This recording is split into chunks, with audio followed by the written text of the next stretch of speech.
the 5 disciplines. After the women's doubles, we've just witnessed with the World Championships silver medalists Kim and Colin coming through in 2 straight games against the Ainsard sisters. We turn our attention now to men's singles.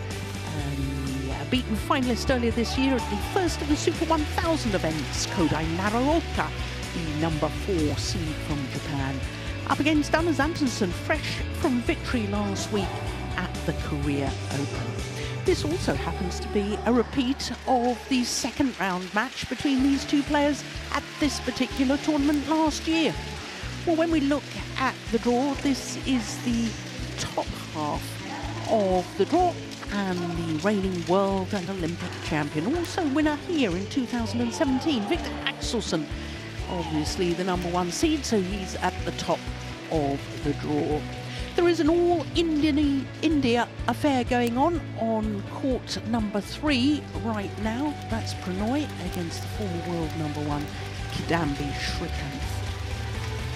Men's singles wide open nowadays. Of course, Viktor Axelsen has been outstanding over the last 18 months or so.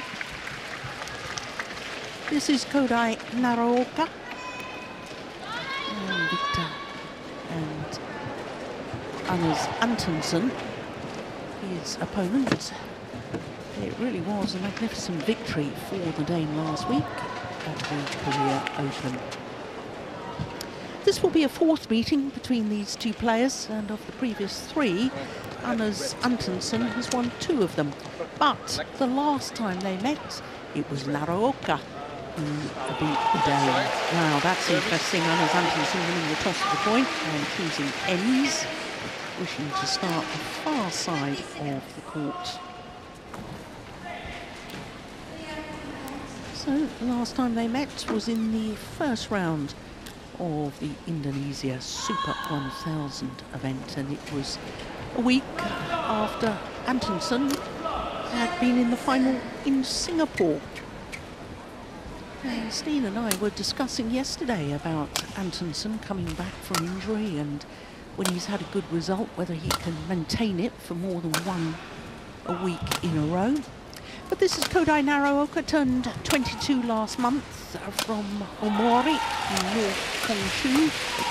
Currently 1 place down from his career high ranking of 3. 7 weeks in total across 2 different spells, at number 3 on the world ranking. Now, he lost last year to his opponent of today in the second round because Antonsen went on to reach the semi-final. Had a tough match here this year as well against Brian Yang. Needed 3 games, 1 hour and 32 minutes. So to the Dane, who's unseeded, because at the beginning of this year, 2023, his world ranking had plummeted to 30, but he's battling his way back, and as you can see, he's already up to number 12. In fact, he moved up 4 places after his victory last week in Korea. Has been as high as 2. So in the first round, if you were with us yesterday, you will have enjoyed that one against Li Guangzhou of China. 2 finals for Antonsen this year. The Singapore Open I was telling you about, he lost in the final to Anthony Ginting, and then winner last week. But Van Horenbeck of Belgium is our umpire for this one, and Cho Yu Chen of Chinese Taipei, the service judge.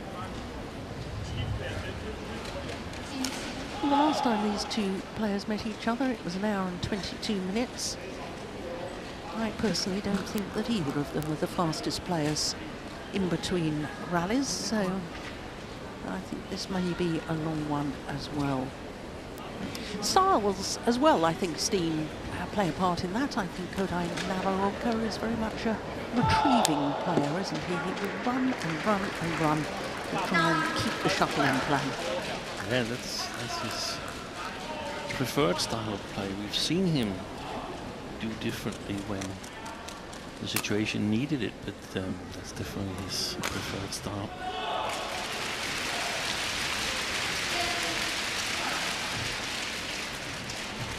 Ladies and gentlemen, on my right, Anders Antonsen, Denmark.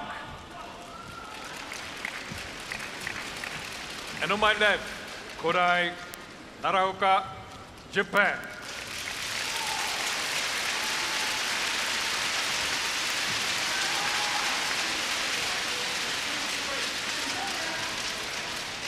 Kodai Naraoka to serve. Love all. Play.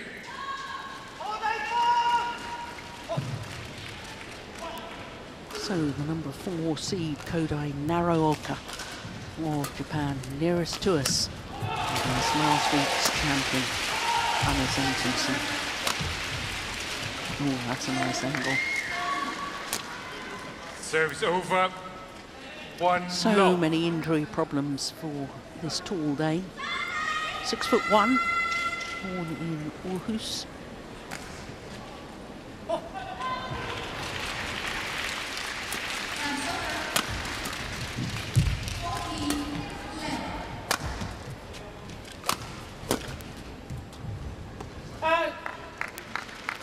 Withdrew from 10 tournaments last year, this man.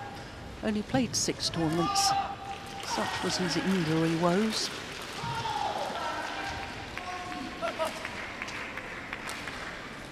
And he's pulled out of 4 tournaments this year as well, Steen.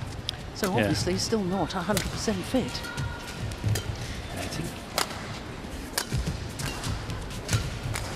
I think he's pain-free, but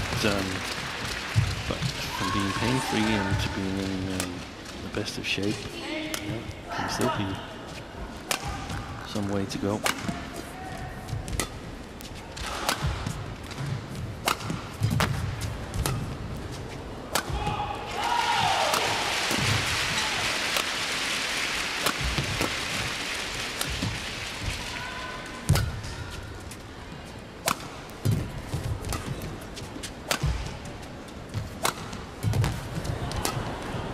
So 4 times he's been on his knees, the number 4 seed. Oh,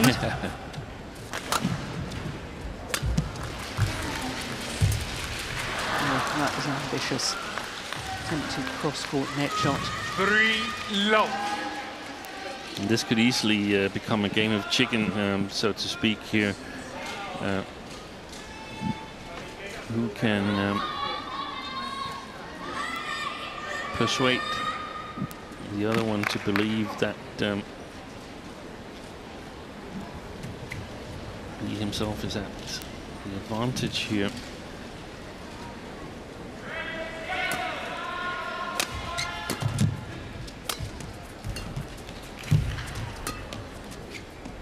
Oi. Indecision.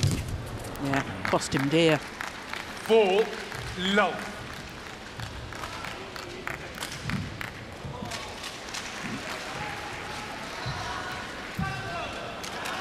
But there's 2 interesting results. The last 2 meetings they had in Singapore, where Antonsen won in 3 games, and in Indonesia Open the week after, where Naraoka won in 3 games. Because in Singapore it was very, very drifty, and the shuttles were fast, so it was a short court they played on, so to speak. In Indonesia it was still drifty, but the shuttles were a bit slower than they were in Singapore, so the court were a little bit bigger.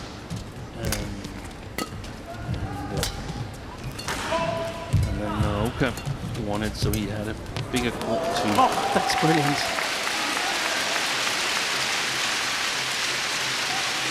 Serves over. He had a bigger court to work Antonsen on, 1-4. so to speak.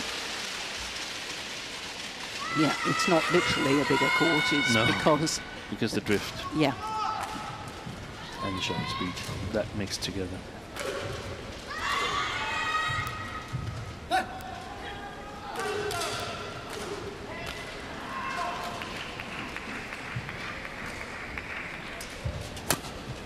Oh, look at that big high lift on the return serve from Antonsen. Another big high lift.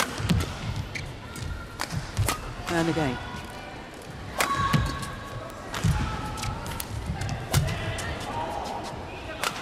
And another high clear. And another. And another. And another.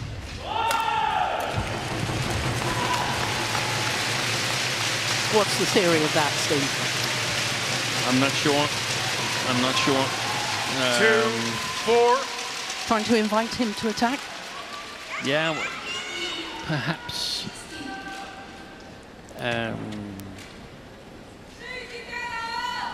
The feeling I have about Naraoka is that that he, at the moment, is not at his very best. First round match, 21-19 in the third game against Brian Yang. Of course, Naraoka also played Korea Open and has played world tournaments. Served As in over. Canada, lost the semi-final to Wu Shifeng. So he's only reached the final in the very first tournament of this year, the Malaysia Open, and I don't know if he can find the right level and tailor his game to the different opponents. I think we've seen him against Axelsen when he's had the stamina to try and put more pressure on Axelsen.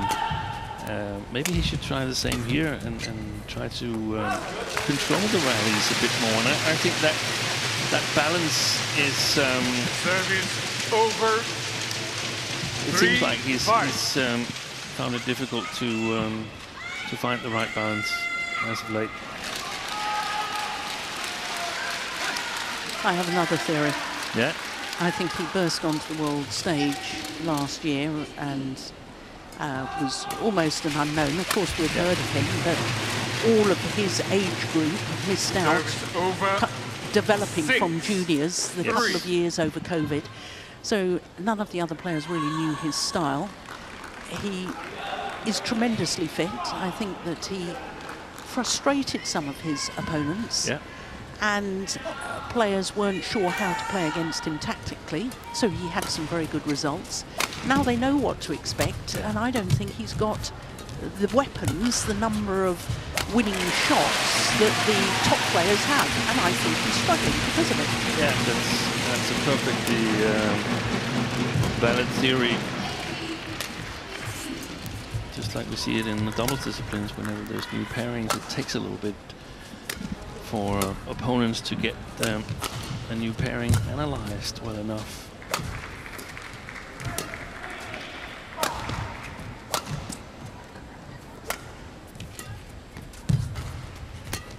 Yeah, and the thing is, if Antonsen is controlling everything, then he should have the stamina to cope with this, and you can already see now that Naraoka is taking some rounds around his half of the court to waste time. Yeah. If you go past the shuttle, when the shuttle has hit the floor and you just walk past it or away from it, then I think the umpire should be alert. Joachim Pearson, Antonsen's coach. Antonsen playing as an independent player now.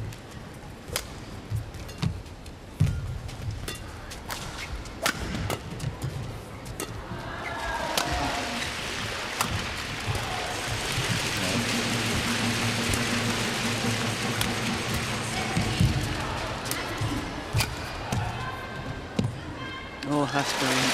Lovely. Landed in.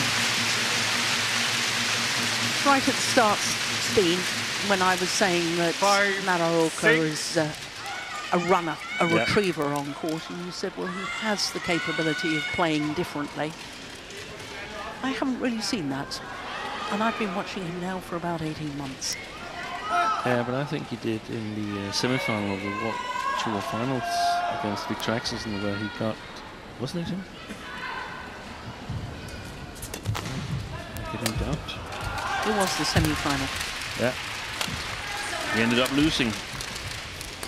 But he played differently from in the group stage, where he'd been thoroughly beaten by Axelsen.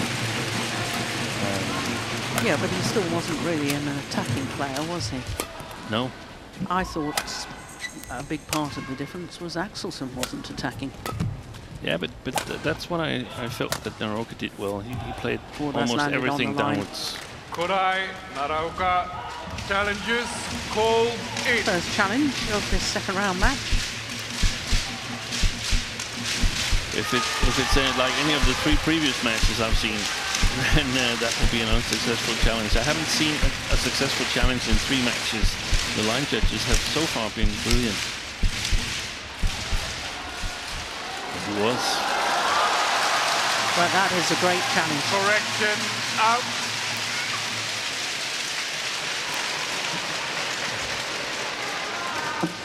Thinks all. Play.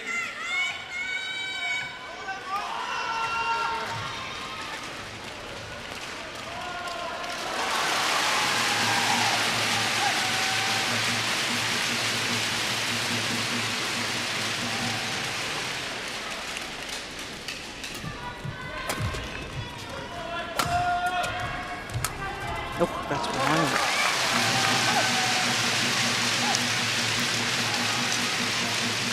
Do you know if either of these are entered into the Australian Open, Steve?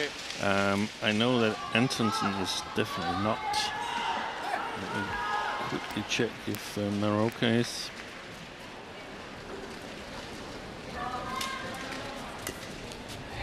He is. He's the second seed. Lift was woefully short. Service over. 7-all. I'm just working on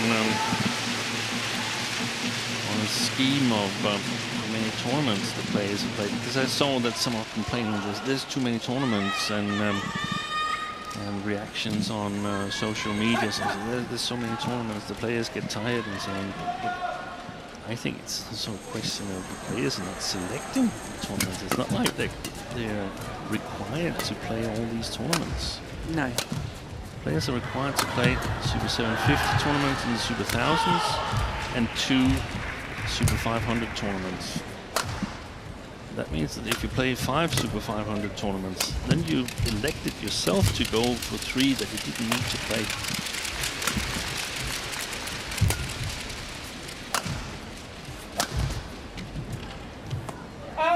That time the judgment was sound. 8. And I think it's 7. a little, how do I put this, disappointing that players are moaning about the number of tournaments. It's only 2 years ago that we had no tournaments because of the global pandemic and everybody was desperate to play. Yeah, and I can remember the last time it happened. It was, I think it was 10 or 11, 2010 or 11. There was also this debate that the players needed rest, and they got 2 months off in the beginning of the year, January and February, and the first thing they did was sign up for private leagues around the world to earn extra money. So it wasn't a matter of Rest. It was a matter of earning money. Yeah. Which I can understand, but that's why I don't feel that the argument is valid that there's too many tournaments. No. You're free to select. You only have to play 12 World Tour tournaments. That's it.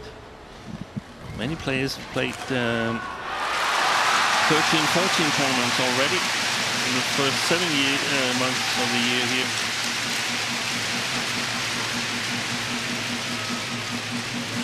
And then there's the argument, yeah, but we need to qualify, and we're afraid we're not going to qualify. That's a whole different story. That's got nothing to do with the amount of tournaments. That's got to do with your own insecurity. And both these players we're watching right now have played 11 individual tournaments so far this year. Yeah.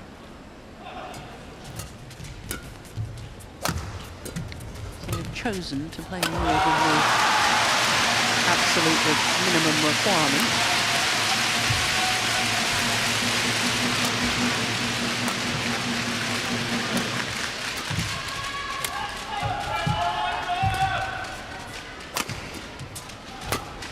There's another high lift.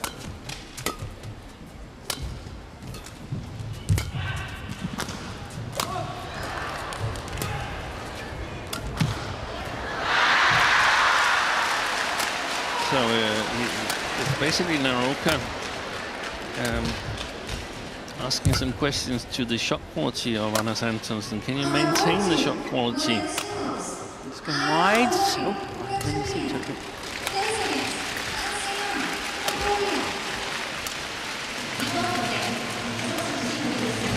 Basically, Naraoka betting his own legs against Antonsen's shot quality at the moment, hoping that it will deteriorate as the match progresses. Gone wrong. 9-8.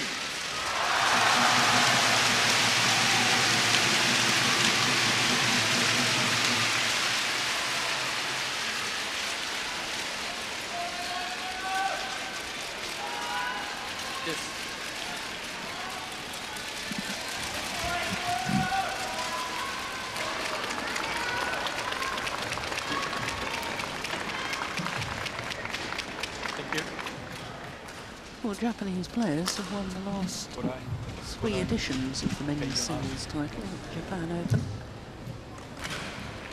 Yeah. Kenta Momota, 18 and 19. And then we missed 2 years because of COVID. And later on, we will see the defending champion, Antonsen Moto, in our last match of the day. Service over. 9-all. Past the last 3 editions, Steve, there's never been a home player in the men's singles final. That's extraordinary. Yeah. That's extraordinary. Could have expected, for instance, a player like Kenichi Taga to have reached the final, but 2-time semi-finalist. never did. Never reached the final.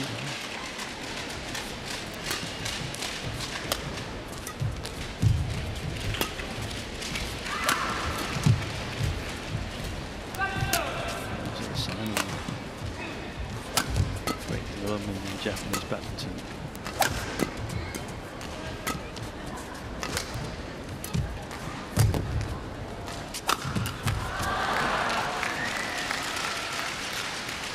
Ten, 9.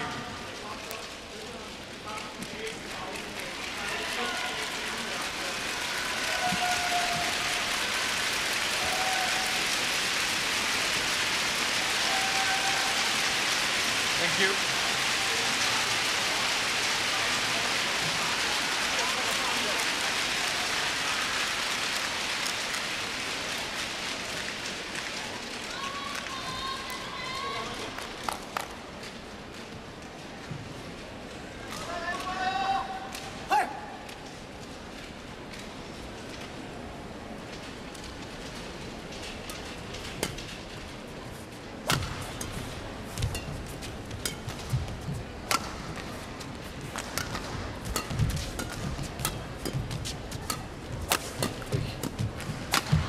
Missed it. From Antonsen. Service over. 10 Both are leaving. all. Are we at an interval? No, we're not. Is there a challenge? No. They're just taking a break. They just left the court. Yes. I was really confused. I thought, was the scoreboard wrong? Or we're going to the interval or anything? Check the code of conduct earlier today, Steen, and delay in play. It says, under no circumstances shall play be delayed to enable a player to recover strength or wind or to receive advice. Yeah. Why isn't that rule enforced? Service over. A 1-point advantage. 11-10 is interval. with Anders Antonsen. And a game interval here in the opening game.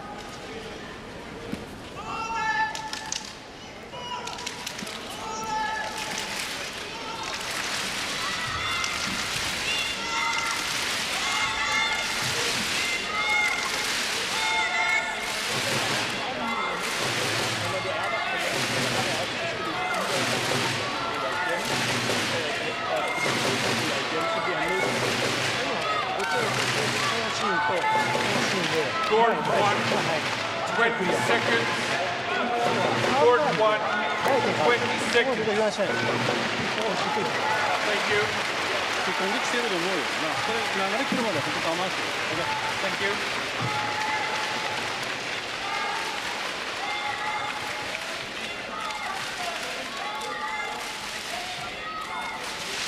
Yes.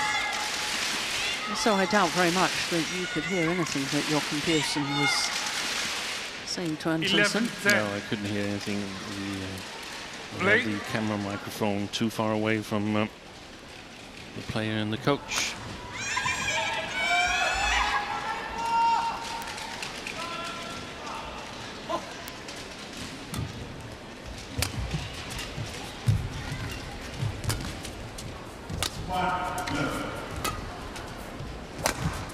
Good shot. Just long. 12-10. No, that's a pity from Naraoka's perspective because, as you rightly said, Steve, it was a good punch clear. He played it with disguise, and Antonsen, I thought, was overcommitted coming forward. Yep.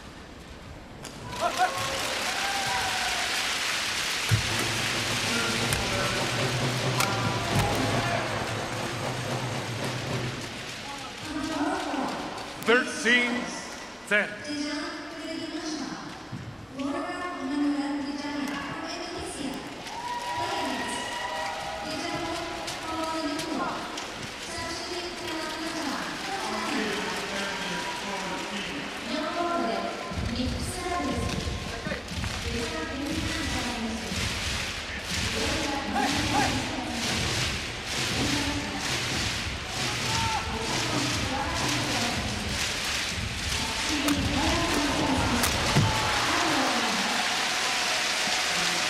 String's gone in the racket of Naraoka. 14-10. Yes.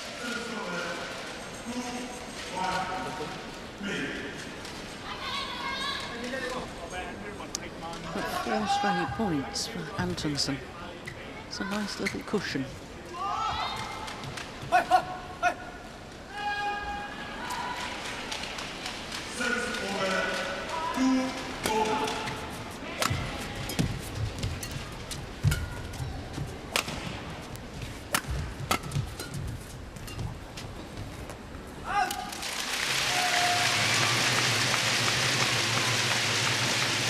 Serves over. 11-14.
On that. And that. Oh! Would you believe it? What a miss from Anders Antonsen. 12-14.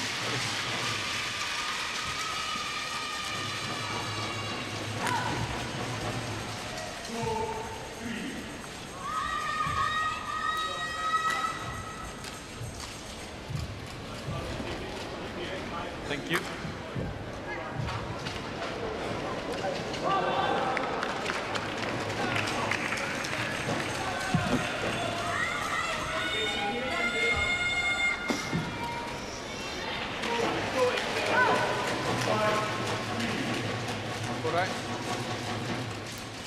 It's okay.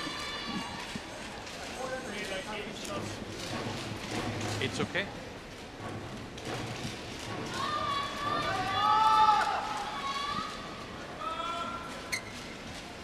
Clearly the longest rally of the match so far, 70 shots.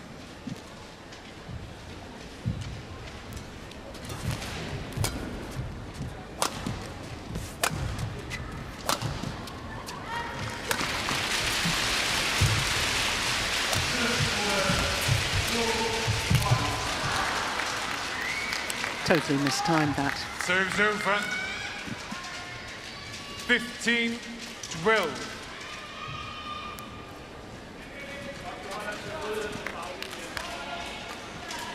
Pearson is complimenting the patience of Antonsen from the back line. He stays patient.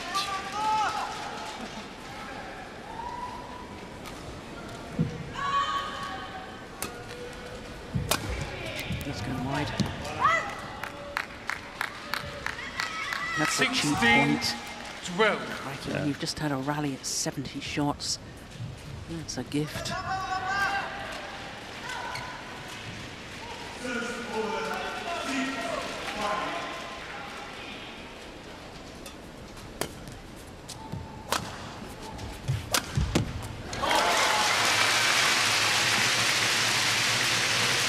Service over.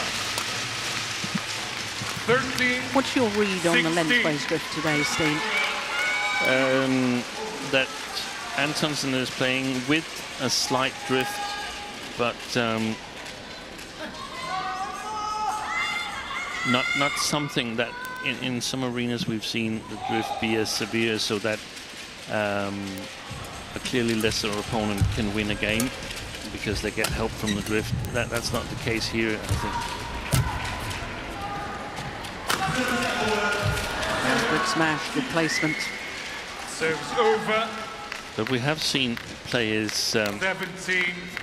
from the near side here lift long and discuss what could be the cause of that. It could be a slight change in drift, or that you play the drift too hard, that you ask it for too much help. So you push your shots and you want them to be at the back line.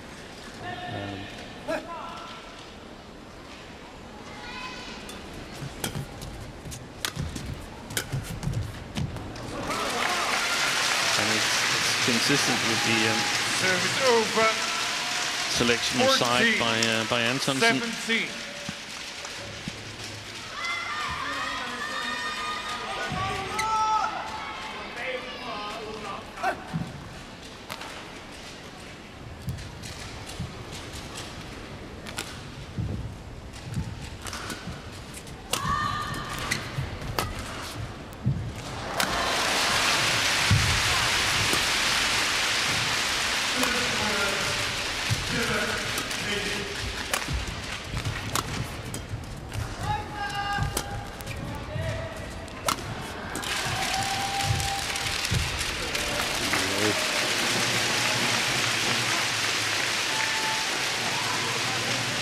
Some signs that 15, 17. Antonsen is starting to make some choices that are a little bit questionable. I think that's a sign of an accumulation of fatigue. Yeah.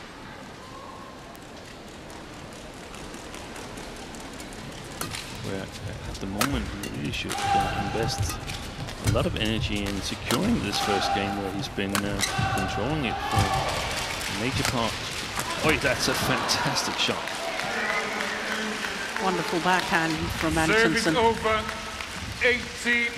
Drive 15. straight down the line. Look at that. Beautiful. Yeah, it took it pretty late too. It's about shoulder height when he played that. Thank you. Beautiful recovery shot.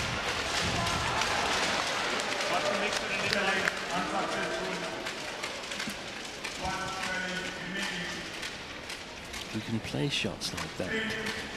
confident from both sides with variation, then you can afford to stand a little bit closer to the net, trying to overcall the front court and get the advantage there. Remember back that a player like Taufik Hidayat, perhaps the best backhand recovery shot of all. Nice. Good angle.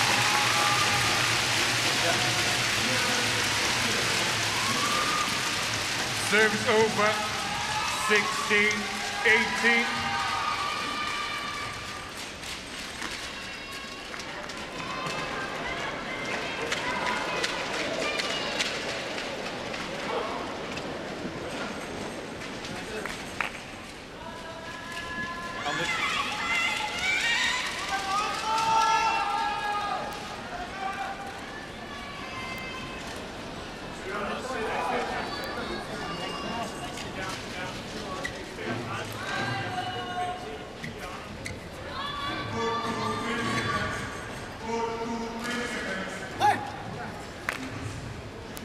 So just 2 points the deficit.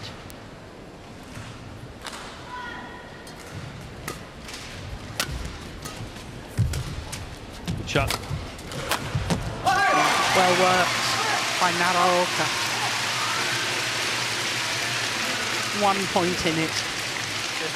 That's the one. 17-18. Super interesting now to see whether the strategy of Naraoka Stay on court. can pay off already here in the first game. Yeah? Well, he's calling for the doctor. Yeah. Well, umpire told Antonsen to stay on court. What was that I just read out on the rules? You can't delay play to get advice or to recover your wind, or... Now, obviously, he's concerned about some injury.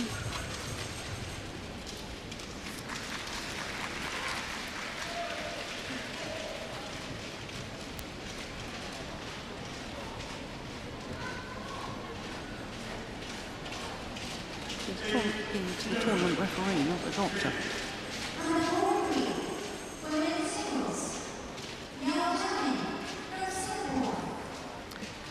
Deputy referee Jeff Bell from Canada.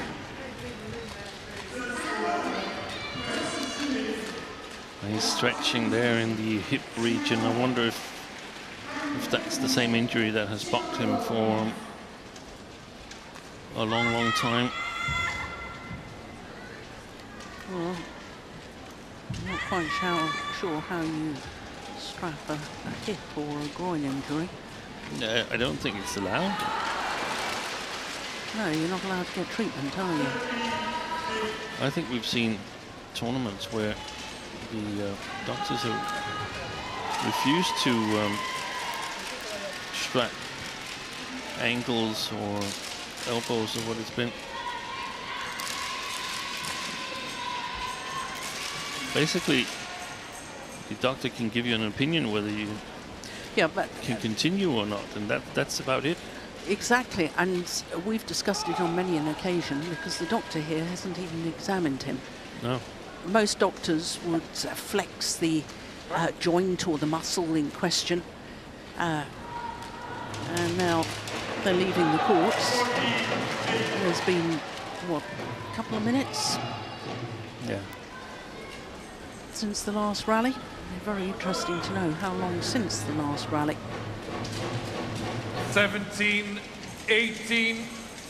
Seeing as Naraoka had just won the last 2 points, he was on a bit of a roll. If I were Antonsen, I wouldn't take any chance whatsoever.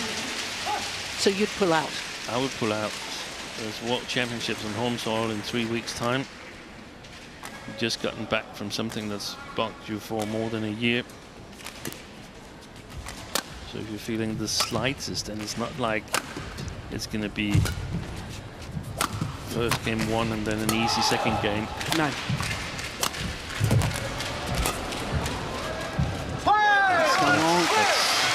That's That's not going to hold up. So back level. Naraoka. 18 all. I think he's discussing with his coach as to whether he should call it a day. He's calling it a day. He's retiring. Anton. Oh, no. All right. Well, Antonsen didn't like the fact that Antonsen Naraoka turned to his coach and showed his fist in celebration. Kodai Naraoka. But 18 all. both Naraoka and Antonsen knows that that's the game. You're on home soil. Yeah. I recall a Lindan win in the World Championship final where he was caring for his opponent, but he was celebrating as well, because that's the name of the game. The show must go on. And the strategy put enough strain on Antonsen. Well, we've just had an incident in tennis in the Hungarian events where one player celebrated the other player's misfortune, and it's caused a huge furore in the sport of tennis. But here we are. Antonsen retires at 18 all in the opening game. So Kodai Naraoka, the number 4 seed from Japan, progresses through to the quarter-final.